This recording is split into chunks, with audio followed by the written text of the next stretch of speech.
You are watching கவிதை Ganesan channel. கவிதை கணேசன் தொலைக்காட்சியை பார்த்து கொண்டிருக்கிறீர்கள்.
மின்சார மற்றும் தொடர்பியத்துறை அவர்களை வரவேற்கிறோம்.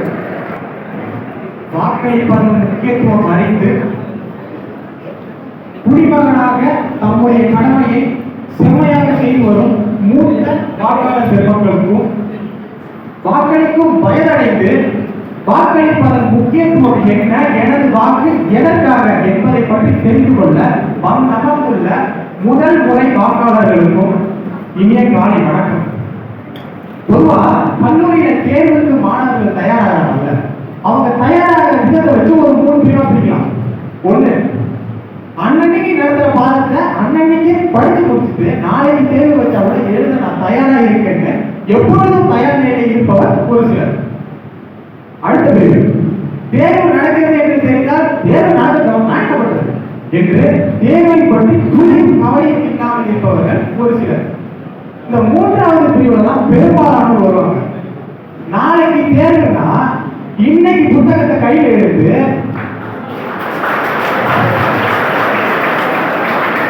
மாதக்கணக்காக வகுப்பறையிலே ஆசிரியர் கஷ்டப்பட்டு எடுத்த பாடத்தை ஒரே நாள் ராத்திரியில படிக்க முடியாம படிச்சு முடிச்சு மறுநாள் தேர்வை எழுதுவதற்காக தயாராக இருக்கும் மாணவர்கள்.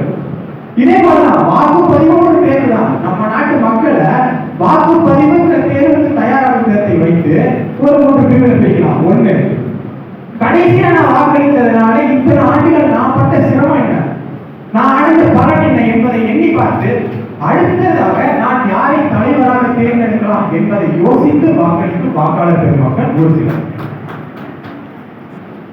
இன்னொரு சிலர் அடுத்த பிரிவு. தேர்தல் என்றால் என்ன? அரசியல் துறை கூடுதலாக ஒரு 2 நாட்கள் விடுமுறை போட்டுவிட்டு சொந்த ஊருக்கு தேர்வு, சொந்தக்காரர்களோட சாப்பிட்டு சந்தோஷமாக இருந்து தீர்வு கல்லூரிக்கோ நிறுவனத்துக்கோ வந்து வாக்களிக்கிறேன் என்று கேட்டால் நான் வாக்களிக்காவிட்டால் நாடு தலைவராக திரும்பிவிடப் போகிறது என்று நக்களித்துக் கொண்டு வாக்களிக்கவே விருப்பம் இல்லாமல் இருப்போர் ஒரு சிலர். எப்படி தேர்வுக்கு முதல் நாள் இரவு தயாரானார்களோ இதிலும் பெரும்பாலான உண்டு. வாங்கப்பா வாங்க, வாங்கையா வாங்க, ஓட்டு விற்பனைக்கு என்று கடமையை காசுக்காக கூறு கட்டி விட்டுக் கொண்டிருக்கும் கூட்டம் ஒரு சிலர் பெரும்பாலான. இத்தனை சிக்கல்கள் எனக்கு எதிர்க்கு நான் இந்த 2ஆம் பிரிவினரை போல ஓட்டு போடாம இருந்தலாமா?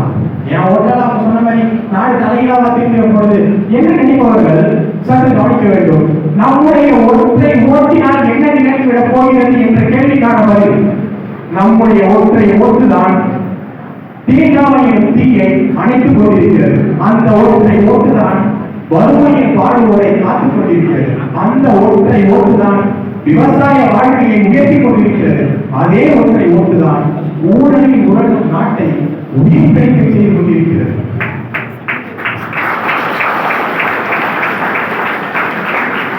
நம் கைக்கு எவ்வளவு வரும் என்று எதிர்பார்த்து வாக்களிக்காமல் நம் கையிலிருந்து எவ்வளவு பறிக்கப்படுகிறது என்பதை யோசித்து வாக்களித்தாலே நமக்கான நல்ல அரசை நாம் தேர்வு செய்யலாம். நமக்கான நல்லரசை நாம் தேர்வு செய்தாலே போதும். அந்த நல்லரசை நம் நாட்டை வல்லரசாக மாற்றிவிடும். நாட்டின் எதிர்காலம் நாம் ஒரு ஓட்டில் என்பதை குறித்து வாக்களிக்க தயாராகும் அனைவருக்கும் வாழ்த்துக்கள் கூறி வாய்ப்பளித்தவை நன்றி கூறி விடைபெறுகிறேன். நன்றி.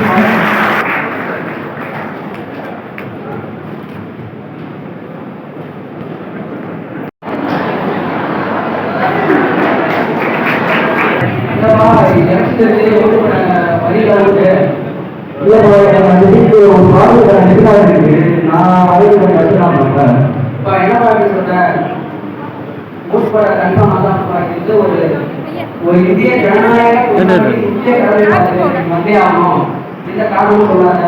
நீ நினைக்கலாம் இது வந்து ஜஸ்ட் ஒரு ஊர் தான், நான் ஓட்டால வந்து என்ன மாறிட போகுது அப்படின்னு கேட்கலாம். ஆனா அது வந்து ஒரு தவறான எண்ணம். எனக்கு வந்து மனதுக்காக உன்னுடைய ஒரு ஓட்டுக்காக பலாயிரம் போராட்டம் நடந்தது, பலாயிரம் பேர் அந்த உயிரை நீக்கிருக்காங்க, அவ்வளவு கஷ்டப்பட்டிருக்காங்க. அது குறிப்பா பாத்தீங்கன்னா நம்முடைய இந்திய அரசியலமைப்பு சட்டத்தின் தந்தையான டாக்டர் B.R. அம்பேத்கர் அவர்கள் வந்து புதுசா ஒரு மனிதன் என்ன கஷ்டம்னா தன்னோட வாழ்க்கையில பழகினாலோ அவ்வளவு கஷ்டத்தையும் தாண்டி ஒரு தாழ்த்தப்பட்ட மக்களுக்காக ஓட்டுரிமை வாங்கி தந்த அந்த ஒரு வாக்குரிமை நாயகம் வந்து அவ்வளவு கஷ்டப்பட்டிருக்காரு. சும்மா இல்லை. ஒரு அப்ப பாத்தீங்கன்னா வந்து பட்டதாரிகளுக்கும் இளமுள்ளவர்களுக்கும் பட்டா வரி தெரிஞ்சவர்களுக்கு மட்டும்தான் ஓட்டுரிமை வந்து இருந்தது. ஆனா அதையெல்லாம் மாற்றி ஒரு மனிதன் ஒரு வாக்கு ஒரு மதிப்பு அப்படின்ற ஒரு சட்டத்தை இந்திய வரலாற்றிலேயே நாடாளுமன்றத்தில் வந்து ஒரே நாள் மட்டும்தான். அது மட்டும் இல்ல, உலகத்திலேயே நம்ம இந்தியன் கான்ஸ்டிடியூஷன் தான் வந்து மிகப்பெரியது. கிட்டத்தட்ட 1248 வந்து இருக்குது. இதற்காக அவர் வந்து கிட்டத்தட்ட 60,000 புத்தகங்களுக்கு மேல வச்சிருக்காரு. ஒரு 7 நாடுகளுடைய கான்ஸ்டிடியூஷனா மொத்தமா சேர்த்துதான் நம்மளுடைய இந்தியன் கான்ஸ்டிடியூஷன் வந்து அவர் எடுத்துக்காரு. இதற்காக அவர் எடுத்துக்கொண்டது வந்து 2 வருஷம் 17 மாசம் 11 நாள் தூக்கம் இல்லாம ரொம்ப குடும்பத்தை இழந்து அவ்வளவு கஷ்டப்பட்டு எழுதி நவம்பர் 26 11 1949 ஆண்டு அந்த கான்ஸ்டிடியூஷன் புக் வந்து எழுதி முடிக்கிறார். அதை ஜனவரி 26 1 1950 ஆண்டு பாராளுமன்றத்தில் வந்து அந்த புக்கை வந்து அனௌன்ஸ் பண்றாங்க. அவ்வளவு கஷ்டப்பட்டு அவர் எழுதியிருக்காரு அந்த புத்தகத்தை. இது ஒன்னுடைய ஒரு மாட்டுக்காக மட்டும்தான். அப்படின்னா ஒரு ஓட்டுநர் எவ்வளவு முக்கியம் நம்ம வந்து தெரிஞ்சுக்கணும். ஓகேவா?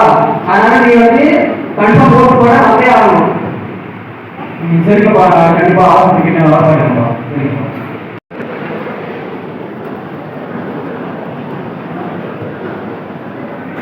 சத்தம் போயிட்டான். காசு கையில வேற என்ன கலர்களாக காடு இருக்கு. இது ஓட்டு ஐடியா. சரி, நம்ம வேற கொஞ்சம் பாகிஸ்தான வேண்டும்.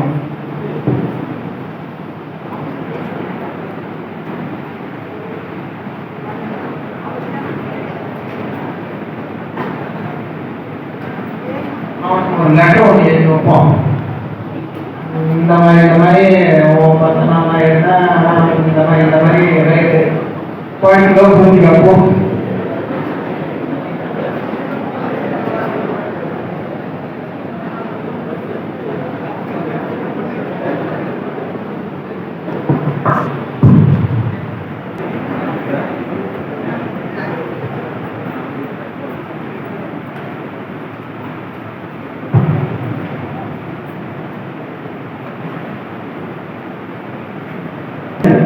காசு தவறு நீங்கள் தவறிய பஸ்ஸை நான் பாரத்தை எழுதி அந்த பஸ்ஸில் சில ரூபாய் நோட்டுகளும் கலர் கலரா அட்டைகளும் இருந்தது. அதில் உங்கள் வாக்காளர் அட்டையும் இருந்தது. அந்த அட்டை அதிக வைத்திருக்கிறேன். நீங்கள் உங்கள் பஸ்ஸை தவறிவிட்டால் நான் அதில் உள்ள பணத்தை திருப்பியிருக்கிறேன். இது போல ஒரு வாக்கால் என்னை போல் திருடால் நாளே திருப்பி போகும் நிலை ஏற்படும். எனவே முதலில் வாக்களியுங்கள். வந்து அடையாளம் சமந்தான். ஒருத்தவர்களுக்கு ஏற்றதாகவும் இன்னொருத்தவர்களுக்கு தாழ்ந்ததாகவும் கிடையாது. ஓகேவா? எவ்வளவு மோசமான சட்டமாக இருந்தாலும் சரி, ஒரு நல்ல ஆட்சியாளர்கள் வந்துச்சுன்னா அந்த சட்டம் நமக்கு வந்து நன்மை கிடைக்கும். அதுவே எவ்வளவு சிறந்த சட்டமாக இருந்தாலும் சரி, அது வந்து ஒரு மோசமான ஆட்சியாளர் கையில வந்து போயிடுச்சுன்னா அந்த சட்டம் நமக்கு வந்து நன்மை கிடைக்காது. அதனால மக்களாலும் கட்சிகளாலும் தேர்ந்தெடுக்கப்படும் அந்த ஒரு நல்ல ஆட்சியாளர்கள் யார் என்பதை வந்து நம்ம தான் முடிவு செய்யணும். ஓகேங்களா? இப்போ வந்து இங்க இருக்கிறவங்க எல்லாருமே முதல் வாக்காளர்கள் தான். இது வந்து ஒரு சரியான வழி, யோசிக்கக்கூடிய வழி. யாருக்கு ஓட்டு போடணும், யாருக்கு ஓட்டு போடக்கூடாதுன்றது நீங்க தான் முடிவு பண்ணணும். நீங்க மட்டும் இல்ல, ஒரு குடும்பத்துக்கு நீங்க வந்து பேசலாம். ஓகேவா? அதனால வந்து சிந்தித்து செயல்பட்டு யாருக்கு ஓட்டு பண்ணணும் அவங்களுக்கு ஓட்டு போடுங்க. தயவு செய்து ஓட்டை வந்து யாருக்கும் விற்காதீங்க. நன்றி, வணக்கம். 3 நெறிவளர்கள் கற்று கலைவிருந்த தமிழகமே, நத்தும் கடலறையில் கலந்தது விளையாட செல்வாண்டி மண்டலமே, பொன்னி நதியில் விளையாடி தென்னை மனிதத்தாடும் தமிழே, கூத்தல் இருந்தான் குரலரசர் அங்கிருந்தான், வார்த்தை தமிழ் என்று வழங்கிய தமிழ் கம்மன் இருந்தான், வயதான தமிழ் உதாட்டி அவையிருந்தான், அரசியோடு சீக்கிரமாய் குறிப்போட நாடகத்தை புகழை அறிந்திருந்தான். நக்கீரன், கண்ணாகன், நபசரை, கப்பூதன், ஒப்பு மாதாத்தை ஒன்றாதான் விலவெடுக்கத்தக்கும் ஆண்பாதை முக்கடியும் பெரும்பாலும் செய்த தமிழ் கல்வித்த கம்மனிகள் முன்னோடு உயிரோடு கூட்டி வளர்ந்த தமிழ்தானே. கையிலே எடுத்துக்கொண்டு களிமண் தட்டுகளில், கல் வெட்டுகளில், ஓடை சுவர்களில், மூங்கில் பட்டைகளில், தாமரை பட்டயங்களில், காகித படிவங்களில், கணிப்பொறி படிவங்களில், எல்லா காலத்திலும் எல்லா வடிவத்திலும் பாடிய படியேற ஒழுங்குகளை தந்து, பருவமறை மேல அகத்தினை தந்து, காலையில் உரமேற புறத்தினை தந்து, கொண்டாட்ட மேல கோடாட்டம் தந்து, பங்கைய விடுதலைக்கு கும்மிகள் தந்து, அறுவடை சீராட பாடல்கள் தந்து, ஏற்றங்கள் ஏற்பதற்கு நெருங்குபடி தந்திருந்த தமிழை வணங்கிக் கொள்கிறேன். மதுரவாணி நானாட, படைவீரர் நாடாட, மருதுவாணி உலோராட, மதியாட, மனசு மாமியாராட, எளிய மாமனாராட, மயில் மாறி மதியாடி நீயாடி வர வேண்டும் என்று அருணகிரிநாதர் அழைத்தவுடன் அந்த பாலமுருகன் மயிலேறி வந்தார். இன்றைக்கு இந்த பாலமுருகன் உங்கள் முன்னிலையிலே பேசுவதற்காக நம் கல்லூரியின் மேடை படியேறி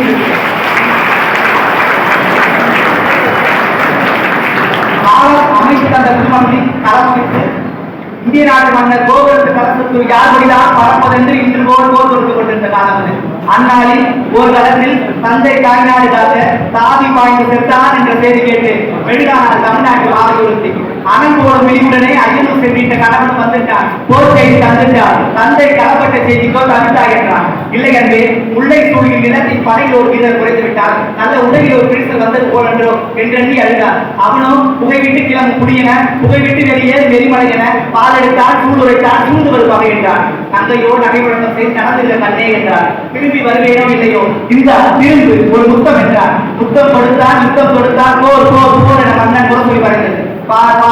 பட்டாளத்தோரெல்லாம் பயிர்களில் உரிமையாக கொடுத்தார். கைவெடியார் கண்களியை திரும்பித்தார். கோட்டைகள் பொடிப்பட்டன, வேடப்படை பொடிப்பட்டது, வேர்கள் பொடிப்பட்டன.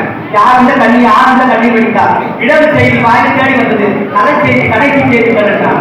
ஓர் மேற்கென்ற ஒரு கண்ணான சாதனை இருந்து விட்டார் என்றதும் தொட்டிலை கிடந்த குழந்தை எடுத்தார். பின் முத்தம் கொடுத்தார். சீவி சிக்காய்ந்து புறப்படுவோருக்கு பானம் காத்து வீடுவா என்றார். இவ்வாறு போரையும் போர்வாளையும் கொண்டுதான் முடிவாட்சி அமைந்தது. ஆனால் இன்றைக்கு போர்வால் எல்லாமே நம்முடைய ஒற்றை விரல் தான். நமக்கு இந்திய அரசு அந்த வாய்ப்பை நல்கியிருக்கிறது. தன்னுடைய ஒரு விரலை நீட்டி பாண்டி நெடுஞ்செழியனிடம் கேள்வி கேட்டு புரட்சி செய்தார். வாயில் கடைமணி நடுங்க, ஆவின் கடைமணி உங்கடி நெஞ்சித்துடன் தான் தன் அருப்பர்கள் உறவனை ஆட்சி படிக்கும் பெருமையை குமாரின் பதியே ஆகும். பேசா சிறப்பை இசை கண்டு பெருமுடி மாசாத்து வாணியின் மகனை ஆகி வாழ்தல் வேண்டி உருவினை துறப்ப சூழல் என்றால் சிறப்பு பகல் வேண்டி இவ்வாறு படையிடப்பட்ட கோவல் மனைவி கண்ணகிக்கு என் பெயர். அன்றைக்கு கண்ணகிக்கு அநீதி இழைக்கப்பட்டது. அது காரணம் குடியரசு அன்றைக்கு இல்லை, குடியரசு. இன்றைக்கு உங்களிடத்திலே குடியரசு கிடைத்திருக்கிறது. அந்த நல் வாய்ப்பை நடுவிட்டு விடாது என்று கூறி வாய்ப்பை தனக்கு நன்றி பாராட்டி இடம் அவர்களுக்கு நன்றி வணக்கம்.